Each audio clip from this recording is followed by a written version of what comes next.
Each state in the US has had some sort of serial killer, and I'm going through and telling you about the worst one from each state. Today, I'm going to tell you guys about the one from Hawaii. He is known as the Honolulu Strangler.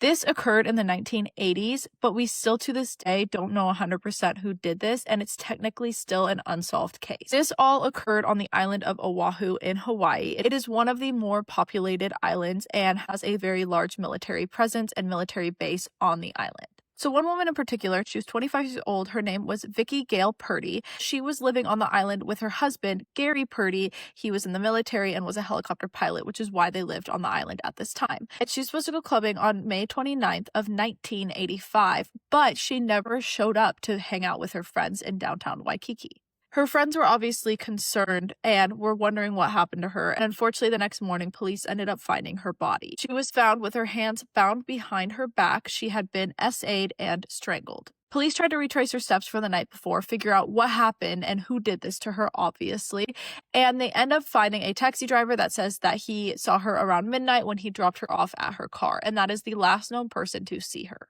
For a while, they did not know that this was linked to this serial killer because her husband said he thought she was killed because of something relating to her work. She worked at a video rental store, and the previous year, 2 women have been stabbed to death at the store. So they all thought that this was relating to her work. No one thought anything of a serial killer at this time.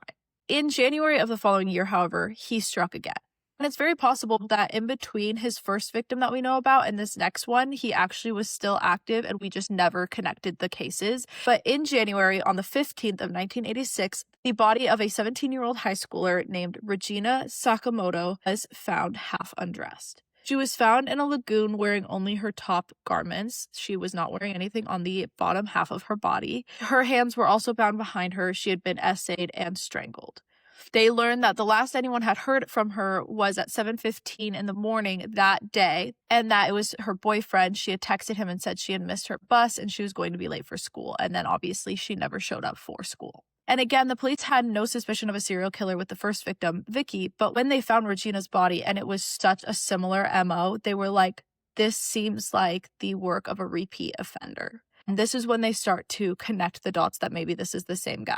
On January 30th, 15 days after Regina was found, another woman named Denise Hughes, who was 21 at the time, didn't show up for work. And she worked as a secretary at a phone company, and it was not like her to not show up for work. And she always took the public bus to and from work, and the bus was running that day. So people were obviously concerned as to her whereabouts, where she was. Again, this was not like her to flake or not contact anyone if she was going to be a no-show at work. But 48 hours after they noticed that she is missing, her body is found. She was found by some fishermen in one of the streams on the island. She still had her clothing on, but she was wrapped in a blue tarp, which was a new thing. That wasn't the case for the first 2 victims, but her hands were bound behind her back. She was SA'd and strangled, and everything else fit the exact same MO as the first 2 victims. Obviously, the police and the community are incredibly shaken and terrified at this point. Like, someone is targeting young women and doing horrific things to them before killing them.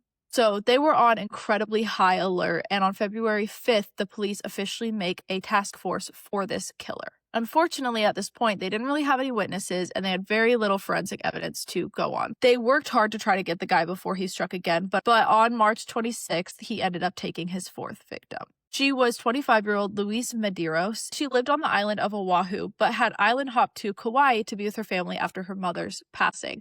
And that night, she flew back on a late-night flight from Kauai to Oahu, and then her plan, she had told her family, was to take the bus from the airport back home. But we discovered that she likely never made it home. Her body wasn't found until about a week later on April 2nd, and they note that she is now the 3rd victim who was planning on taking some sort of bus, whether it was the school bus in Regina's case or the public bus in Denise's case. So she is now the 3rd victim of his to have plans to take the bus and then end up being his victim instead. So the police are like, okay, let's put some undercover cops out in the different places that he has targeted, like the airport and different like places that are touristy, and see if we can get him to target one of our police officers that are undercover.